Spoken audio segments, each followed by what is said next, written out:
Manx Radio's Update with Beth Espey.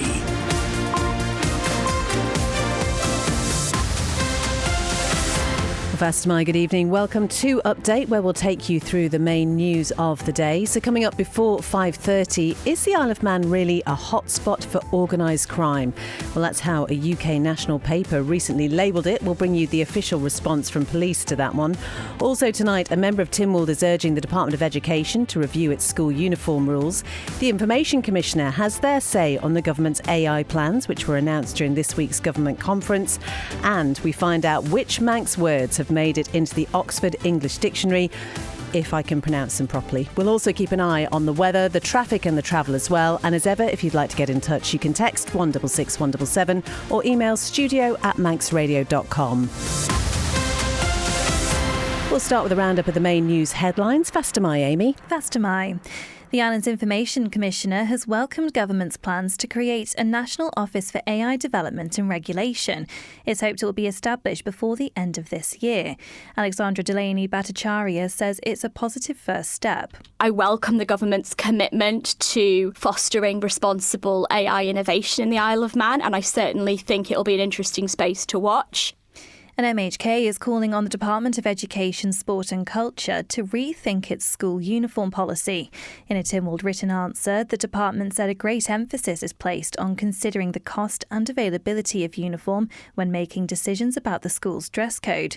But Douglas East member Joni Farragher says she's been inundated with responses from concerned parents and guardians who would disagree. We need to be in a position where parents can afford uniform. It shouldn't be so costly and inconsistent across the island. More than 300 houses have been built during the current administration. However, planning approval's been given to 1,300 since 2021. Cabinet Office Minister David Ashford says more needs to be done to successfully complete housing builds. Incentivising builds in some areas, perhaps disincentives in other areas, to actually ensure we try and get that churn and be able to meet the targets. The Oxford English Dictionary has included 3 Manx words as part of its September update. Cholloch, Tyveg and Coosh are examples of loanwords, Manx Gaelic words we'd use while speaking so-called Manx English. To international news now, and every adult in the UK could be required to have a mandatory digital ID as part of efforts to tackle small boat migrant crossings. So Keir Starmer could announce his backing for the Brit card tomorrow. The Palestinian president's told the United Nations Israel is responsible for one of the most horrific chapters of humanitarian tragedy. Mahmoud Abbas has called on UN members to recognise the state of Palestine and thanked those who've already done so. And the dates for the 2027 Glastonbury Festival have already been confirmed. The event will take place from the 23rd to the 27th of June after its pause next summer. Those are your headlines. I'll be back with the news in full at 6. Thank you very much indeed, Amy. Now, the weather brought to you by Manx Glass and Glazing. It's going to stay fine this evening and dry and clear overnight. Minimum temperatures will be around 10. Tomorrow, it's going to be another fine and sunny day. Just slightly stronger southeast winds. Those will be fresh in some places, and maximum temperatures will be around 16. Bit of a change on Saturday. There's going to be some rain developing. That will be heavy at times with fresh to strong southerly winds. It will clear later on in the day or at first overnight into Sunday. And then Sunday itself, sunny intervals and possibly a few scattered showers. Sunset this evening, 11 minutes past 7. Sunrise tomorrow morning, 10 past 7. Manx Glass and Glazing can supply and install single, double and triple glazing. Call 674 573 or visit the showroom on the Snugborough Trading Estate. If you run a small business or just need more room in the back, Philshaw Vehicles has the perfect van or light commercial for all your needs and can sort out any finance. Based in the Tremode Estate, view philshawvehicles.im or call 49 51 49. A great night's sleep got even better with Zed's Bedding Store. From quality Beldorm bed linen and mattress protectors, fleece and woven throws to luxury duvets from the fine bedding company. Zed's Bedding Ramsey, next to Isle of Man Bank. Visit Ramsey Art Gallery for a fabulous range of top brand watches and stunning gold and silver jewellery, gifts for all occasions, and of course our gallery of prints and original artworks. Find all this and more at Ramsey Art Gallery Jewellers and Engravers opposite the RNLI shop. Reach the Isle of Man's biggest radio audience with Manx Radio. Airtime, sponsorship and digital opportunities available. For more information on how we can help your business grow its market share, contact the friendly, experienced team on sales at manxradio.com. It is exactly 5:05 here on Update. I hope you're well this evening. So, is the Isle of Man a hotbed for organised crime? Well, we're asking that question because it's how the island was described recently by a UK national newspaper, which reported on a number of large prison sentences handed down through the Manx courts for people involved in the supply of drugs. It also described the Isle of Man prison as being overrun with Liverpool drug traffickers and money launderers. But is that really a fair assessment? Well, Lewis has been talking to Detective Inspector Jamie Tomlinson from the Isle of Man Constabulary's Serious and Organised Crime Unit. I wouldn't say it's a hotbed. It's like anywhere, we have our organised criminals. We have people that want to profit from other people's misery or, control drugs being dealt on the streets. It's no surprise, it's been well documented over the past few years that drug prices are a lot higher here. So therefore it's lucrative. They can make a lot of money. But there are huge risks that go with that. If you get caught, you can expect to go to prison, certainly on our island, for many years, because our drug sentencing is far harsher than that of the UK. I think because of that, and because of the likes of, the Northwest news outlets have picked up on it as well, this particular journalist, he's clearly seen that the Isle of Man is featuring quite a few times. I think he's clearly looked at the fact that we're nearly looking at 40% of the prison being those organised crime related, and I think that's clearly piqued in interest, but I wouldn't say it's a hotbed of organised crime now. Does it help the Isle of Man's reputation when you see articles like this? It does, in the sense that, depending on who reads it, if they were ever put in that position whereby they were asked to either bring drugs into the island or move the proceeds of crime out, at least they'll be educated that there are harsh realities to getting caught. Do you think this shows that the island isn't a soft touch? Absolutely right. Drugs brings misery depending on what class of the drug, whether it's heroin, cocaine, ketamine, cannabis. They all have their problems, the associated issues with it. And I think, not only is it from the constabulary, from the chief constable saying that, it's one of his main priorities, but we then get backed up in the court process by the sentences that get imposed. That is Detective Inspector Jamie Tomlinson talking to Lewis there. Much more to that interview. You can find it in full as the latest Manx newscast episode at manxradio.com. Well, during this week's government conference, there were a number of key aspects discussed, not least the conversation around border security and controlled inward migration. Now, government has restated its commitment to safeguarding borders and minimising abuse of the system. The Home Affairs Minister, Jane Poole-Wilson, says they'll continually look to maintain the security and integrity of the common travel areas. We have put a lot of things in place to understand the movement of, criminals and so on. But one of the things that we're still progressing is verified identification when people move through our ports. And one of the things that the Chief Minister talked about in his opening address was an interim step to at least require people to carry identification when they are travelling.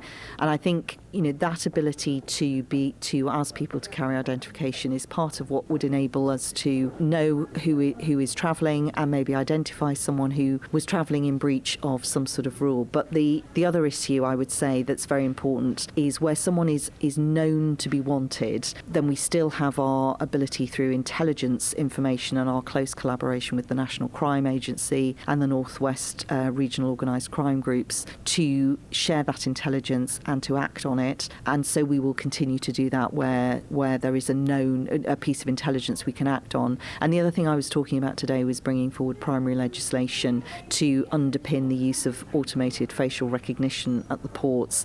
And the thinking there again is that when someone is known to be a person of interest, that automated technology can identify that somebody has moved through our ports and alert law enforcement. So that's another tool to be able to take a proportionate response to address any movement of someone who is known to be a person of interest. That's the Home Affairs Minister, Jane Poole-Wilson. It's just coming up to 5:10, and a Douglas East MHK is calling on the Department of Education, Sport and Culture to rethink its school uniform policy. In a Tynwald written question, Joni Farragher has asked what work is planned or is in progress to reduce and harmonise the cost of uniforms for secondary schools. The response states that following a review of the results of a public consultation on the topic, which was run in January 2023, no change to the existing school uniform policy guidance was considered necessary. But Joni Farragher has been telling Siobhan that could come across as dismissive to those parents who are struggling. I think what the question response tells us is that schools themselves have taken the onus upon themselves to try to do some things, but in the absence of a central policy, in the absence of guidance from the department, that they're struggling, and what they're giving is quite piecemeal, charity-driven responses like swap shops or donated kit, which is a reactive response rather than a systemic cost reduction, which is what we need to see centrally from the department. Are you calling really for the department to reassess that position, that we need that central policy then? Yeah, absolutely. You know, families will hear that answer and they'll wonder what's really changed. Costs are still inconsistent. They can be quite different between schools, and relying on swap shops and donate kit isn't the same as tackling the root issue, which is the affordability and harmonisation of uniforms across the island. Oftentimes when we post questions on social media, people don't necessarily want to reply, on the public forum. But have you had responses from parents that are sort of, highlighting these concerns again to you then? Yeah. So I've had telephone calls, I've had emails, I've had private messages, and there are a lot of comments as well, which I haven't even been able to respond to them all on my post.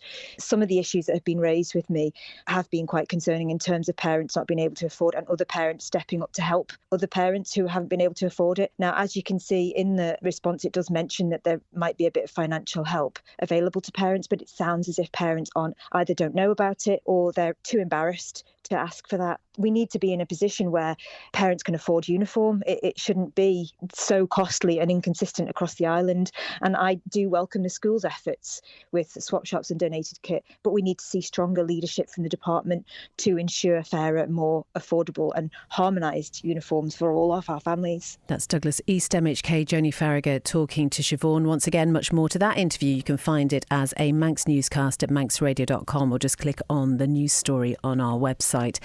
11.5 past 5. Well, the Isle of Man's Information Commissioner has welcomed government's plans to create a national office for AI development and regulation. Now, it's hoped that the new National Office for Regulation will be established before the end of this year and that it will play a role in bringing forward its plans to digitise public services. At the government conference this week, the Chief Minister Alfred Cannon said the capabilities of artificial intelligence would significantly challenge the status quo, and those who are unprepared would struggle to remain competitive. Well, Alexandra Delaney Bhattacharya says the island has the potential to set the standard of AI regulation. Coming fresh from the Global Privacy Assembly last week, I co-sponsored a resolution requesting more meaningful human oversight in AI decision making. I welcome the government's commitment to fostering responsible AI innovation in the Isle of Man, and I certainly think it'll be an interesting space to watch. And I think certainly my office as the data protection regulator will have an important role to play there in terms of, making organisations aware of their obligations and also making people more aware of their rights and freedoms. So I'm looking forward to seeing how that plays out. And could it be something that is actually the Isle of Man is able to set a bit of a standard for in terms of how companies are able to operate here within these realms? I think, as a small island, we have, and as a small regulator in a small island, we have the benefit of being really agile and doing things differently and being really connected to and part of the community that we represent and the community ultimately that we serve. And that also means being more innovative. So I think, yes, one of my ambitions as Information Commissioner is to make the Isle of Man the safest place in the world for people's personal data. Why shouldn't people expect us to have very, very strong mechanisms and a really strong data protection framework in place? We hear all the time in terms of safety and security of the island. I think it's the safest place in the British Isles. I've also heard that it's the 6th safest place in the world to live, and that's seen as sort of a draw for people to come and work and live in the Isle of Man. Why can't we also have the same standards for people's personal data as well? That's the Information Commissioner Alexandra Delaney Bhattacharya talking to Amy. Manx Radio Travel, driven by Quayside Tyres and Service Centre. Unfortunately, nothing to report on the police pages, which is always good news. But if you do spot anything and you're able to let us know, we do appreciate it. 166 177, or you can email studio@manxradio.com. So it's just the general things that have been happening. Quite a few roadworks and temporary lights, particularly during school hours around the Isle of Man. You can find the full list of those on our Traffic and Travel hub. Looking down at the airport, there is a delay on the London Gatwick flight, that EasyJet flight. It was scheduled to arrive at 5 to 7. That's been delayed until 8:35. But all looking good down at the steam packet. The Manxman due in around about 15 minutes or so. It'll be heading out again for Heysham at 7:15. And the Manannan on its way to Liverpool. It's going to get there about 5:35, and again heading back here at 7:15. Ask how you can spread the cost interest-free at Quayside. So, Ramsey Commissioners says it's pleased with how the first of its public accountability meetings went. Around 15 people were there, and the meeting, which was also live streamed, had questions ranging from the Northern Civic Community site to the farmers market.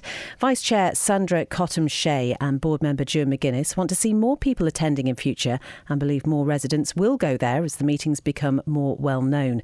Our local democracy reporter Emma Draper spoke to them after the meeting finished. I thoroughly enjoyed speaking to people, answering the questions, getting their input, and in answering it and sharing the views of the team. Everything's a learning curve, isn't it? You keep learning. And I think they went home happy. Obviously, it was your idea to have the public accountability meeting. So did it go the way you expected it to go? I'm really pleased with how it went. I think it was great to see an awful lot of people in attendance. We got some questions beforehand. I think it's important for us to keep doing this, to have our public visibility, to be open and transparent. This is a way of doing it.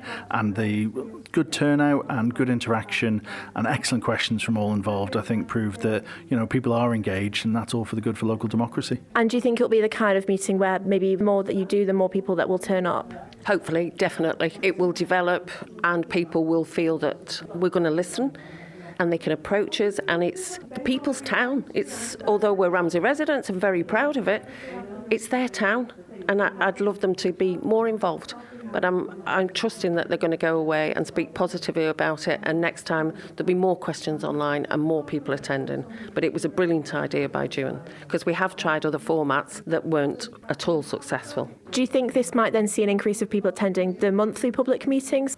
I just hope it brings Ramsey Town Commissioners to the forefront of people's mind more, so people understand what we do and are more engaged. Whether that means they're coming to meetings or just paying attention online or reading our minutes, I don't mind. I don't have any expectations. I just think that the longer this goes on, the more it gets into the cultural memory, that it will be seen as, every 6 months Ramsey Town Commissioners are there and available. That is Joan McGuinness and also Sandra Cottam-Shea from Ramsey Commissioners. So what issues did the public raise with them last night? Well, Emma spoke to some of those who were there to find out what brought them to the meeting. At the last Commissioners' meeting, they brought up the subject of the farmers' market, and they were talking about it, but nobody had actually talked to us. And while I watched the feedback on the streaming, I thought half of the Commissioners don't know what the Isle of Man farmers' market's about. So that's why I came to explain that we're a Manx food initiative. We have Manx crafts. We're all about promoting Manx and especially small producers. I just don't see the civic community site as being very good at the moment. Without the reuse centre, it's just not getting used. Before, a year or two ago, you could go down there and you'd be queuing out of the gates on a Saturday or a Sunday to get in there. And today you can go down, you can just drive straight in. There's 2, 3, 4 maybe cars there. It's very disappointing. So it either needs to be closed or reopened as it was years ago. So that's a couple of the people who were at Ramsey Commissioners' first public accountability meeting that was held last night. 18.5 minutes past 5. Well, the countdown has truly begun to the Isle of Man's next general election. There is a year to go this week until polling day in September 2026. The candidates can now declare their intention to stand. And new rules around campaign spending and transparency have also come into force. Christian has been taking a look at them and joins us now. So Christian, just tell me first of all, what does this mean in practice? Well, from this week, like you say, anyone intending to stand in the election, they must start recording all of their campaign expenses, donations donations, relevant interests, and that's everything from promotional materials and events to any donation over £50. They also have to declare things like business directorships, trade union affiliations, or professional memberships, and also anonymous donations. They're banned, and if anyone receives one, then they have to hand that to the Chief Financial Officer, and that's ultimately passed on to the Manx Lottery Trust. OK, so who can actually stand for election then? Yeah, so I was looking through the legislation earlier, actually. Candidates must be at least 18 years old. They must be a British citizen or have the right to remain here and have ordinarily lived on the island for at least 5 years in total. They also have to be registered to vote too and, of course, not be legally disqualified from standing. And to enter the process, they actually need to contact the Deputy Returning Officer in the constituency where they are intending to stand. So just give us the details then about when voters will go to the polls. Yeah, so the election itself is on Thursday, the 24th of September 2026. That's when voters in all 12 constituencies will each choose 2 members of the House of Keys. And then the Keys will dissolve mid-August when nominations close a little bit later that month. Proxy and postal voting deadlines are also in place depending on where voters live. And also the government is already urging residents to make sure that they're on the electoral register and that registration can be done online by post, or you can contact the Crown and Elections team directly. Christian, thank you very much indeed. You can find all that information on the Manx Radio website. And just a reminder that we really do want to hear from you what you think the main election issues are going to be. What issues matter most? What should be in those candidate manifestos? And would you vote for your current MHKs if they do decide to stand again? We want to hear all of that anonymously, of course. We have got a short survey running. You can just head over to manxradio.com and find it pinned to the top of the page there. 5:20 now. You are being urged to check the price of your shopping at the till after the Isle of Man Office of Fair Trading identified a number of issues during recent inspections, as Siobhan reports. The OFT says its staff recently inspected 31 food retailers across the island to ensure customers were charged the prices advertised and that special offers were honoured. Businesses are legally required to communicate prices clearly, including VAT where appropriate, to prevent misleading indications such as false reductions or hidden charges.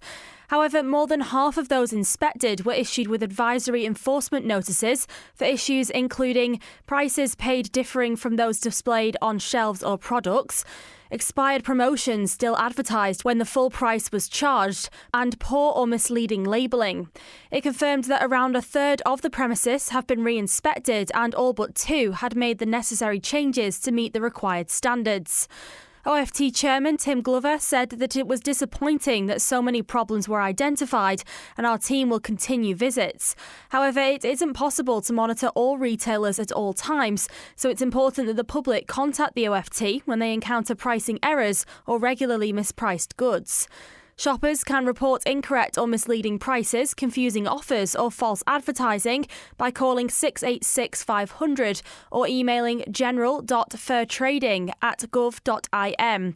Reports can be made anonymously. Siobhan reporting there. 5:22. So we've been telling you about the Manx words that are included now in the next update of the Oxford English Dictionary. The words are cholloch, that means a tall, wide fireplace with an open hearth. Tyveg, that's a toilet or lavatory if you're posh, especially one which is external to a main building.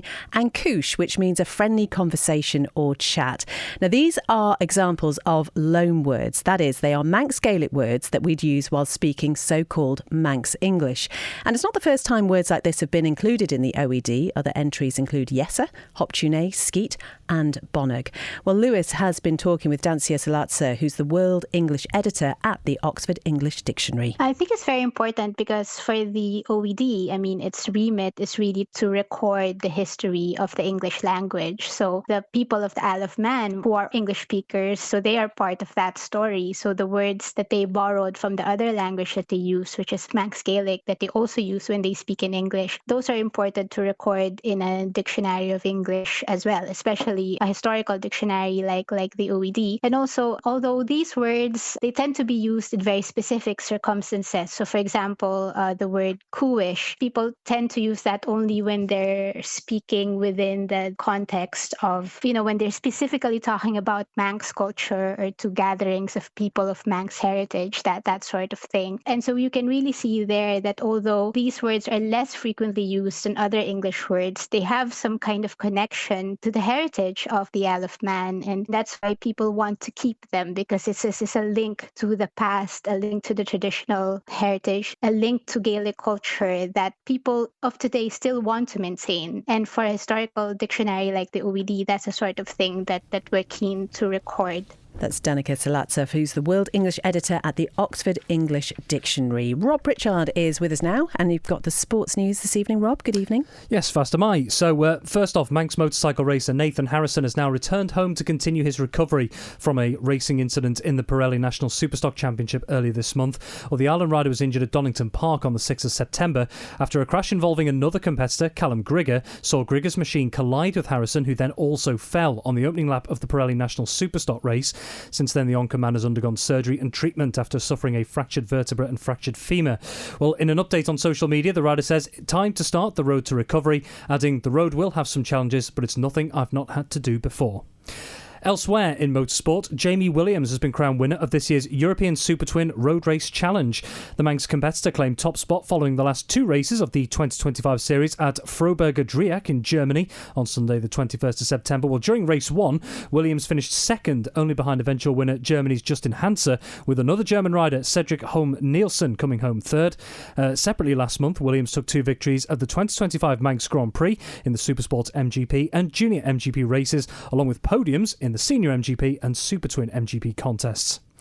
And anyone who has ever represented the Isle of Man at a Commonwealth Games is being invited to take part in the King's Baton Relay. The event takes place across the world before the start of the Commonwealth Games, with the baton carrying a message from the head of the Commonwealth, King Charles III.